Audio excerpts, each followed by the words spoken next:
السلام عليكم ورحمة الله وبركاته. مقابلة حارقة تجمع منتخب تونس بمنتخب قطر برسم الجولة الثالثة من دور المجموعات كأس العرب.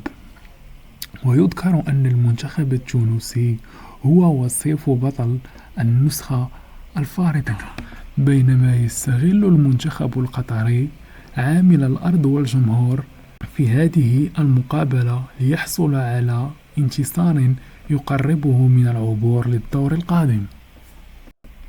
وسوف تلعب المقابلة يوم الأحد 7 دجنبر في مدينة الخور على ملعب البيت، وسوف تكون منقولة على قناة بين سبورت. كل التوفيق لكلا الفريقين. المرجو الاشتراك والضغط على زر الإعجاب دعماً لنا لتقديم توقيت المقابلات. شكراً.